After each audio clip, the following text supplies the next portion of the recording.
On a hot summer night, the world can take on an unfamiliar edge. In the suburbs, along the lake, heat clings to the air and the world hums with a living chorus. The cicadas' relentless shriek into the darkness. For some, this is the music of nostalgia and comfort. For others, it's a reminder that night brings secrets, and sometimes danger. The cicadas were so loud it felt as though the night itself had grown teeth. Every sound was sharper, every shadow deeper. I moved here for summer's promise. Golden days on the water, quiet evenings spent reading, the kind of peace you only find at the edge of a lake. I rented a small one-bedroom house, cheap because the heat drove most people away. But I was drawn to its quiet, its isolation, its promise of privacy. That sense of isolation was comforting until the whispers began. On the third night, the old air conditioner rattled and wheezed, struggling against the heat. The windows shook, buffeted by wind and the endless insect drone. I noticed the fence between my yard and the neighbor's, a thin strip of shadow, a ladder propped against it, and muddy footprints that stopped at the corner post. It was strange, but not enough to unsettle me at first. It began with small acts, almost polite in their subtlety. A note slipped under my door. "Nice night for a walk. Want to meet?" The handwriting was unfamiliar, and I laughed it off, figuring it was a neighbor's odd idea of a joke. Each night after, the handwriting appeared in new places.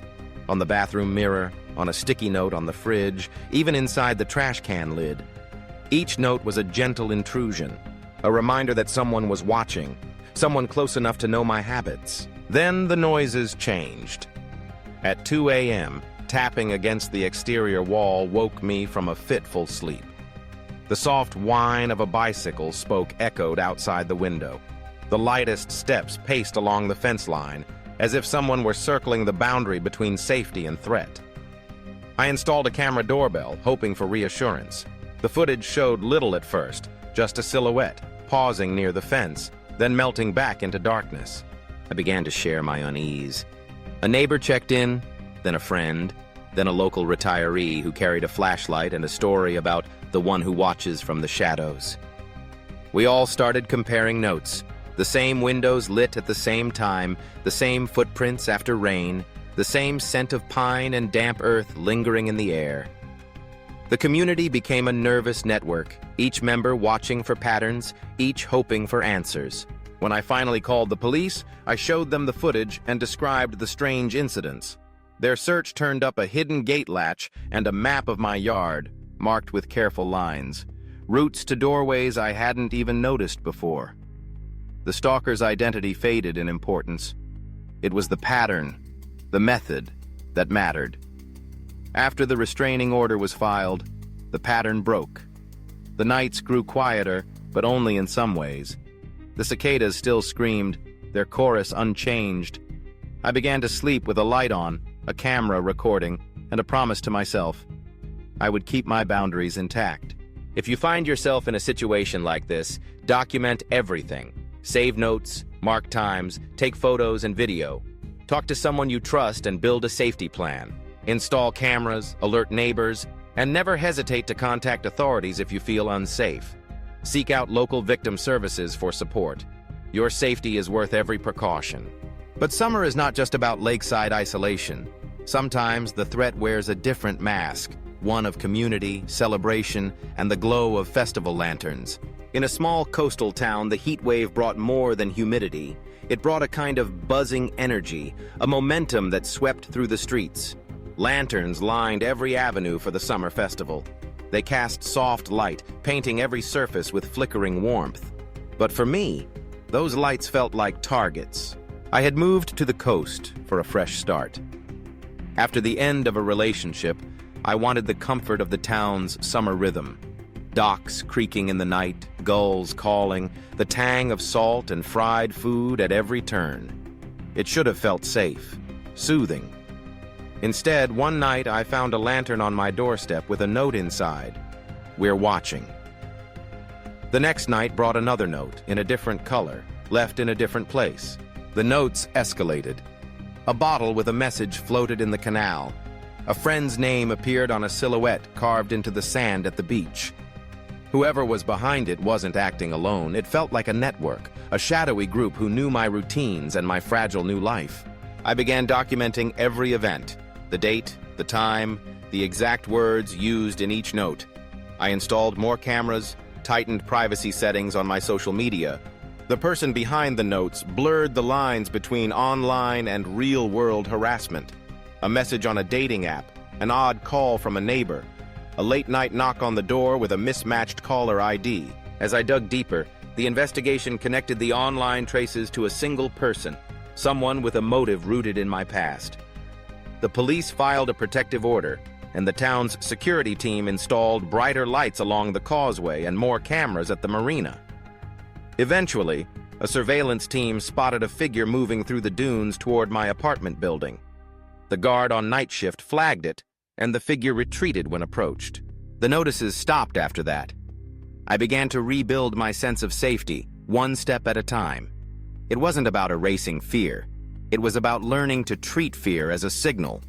I locked doors, alerted neighbors, kept my phone charged and close, and walked with a friend at night. My list of emergency contacts became a constant companion. If you ever experience harassment, especially when it blurs the line between online and physical, preserve all digital evidence. Save screenshots, URLs, and timestamps. Report impersonation or harassment to platform support and the police. Strengthen your online privacy, use two-factor authentication, and build a network of support. If the threat is credible, consider a protective order. Sometimes the threat comes from within, hidden corners of a house, small spaces where safety feels fragile. In a summer suburban area, I moved into a single-family home drawn by the promise of space and quiet. The attic hatch creaked every hot night, like a heartbeat pulsing above my head. It wasn't the heat that kept me awake, but the feeling that someone was watching from above, from the forgotten corners of the old house. The house had been vacant for months before I arrived. The previous owner's belongings were still in the attic, filling the space with the scent of cedar and mothballs. The first sign was subtle. A box moved from its place, a note tucked inside a carton. "I see you."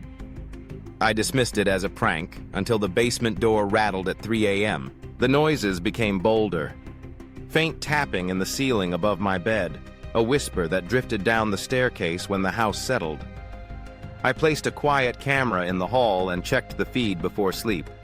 The attic window was the hardest to ignore. Someone had pried it slightly open and closed it again, as if testing whether anyone would notice. The stalker escalated to direct contact. A note slid under my door. "I'm not here to hurt you. I'm here to remind you that you're not alone." I installed a doorbell camera, which caught a figure standing on the porch, hood pulled tight just beyond the reach of light. The police advised a restraining order and recommended I share my location with a trusted friend when I left the house. Neighbors agreed to check in, and I began building a network of vigilance. The turning point came when a neighbor saw a silhouette in the attic window and called the police. A quick search revealed a loose board and a hidden crawl space behind the insulation, a makeshift lookout post. The intruder had been watching me during daylight, tracking my routine with unsettling precision. The perpetrator was arrested after I testified and shared the evidence. Footage from the attic window, the doorbell cam, and the neighbor's report. The house felt smaller after the case, but as the fear began to recede, I re-established my safety routines. Nightly checks for new openings, brighter lighting, and a stronger connection with neighbors. If you find yourself in a similar situation, keep a detailed incident log and share it with authorities.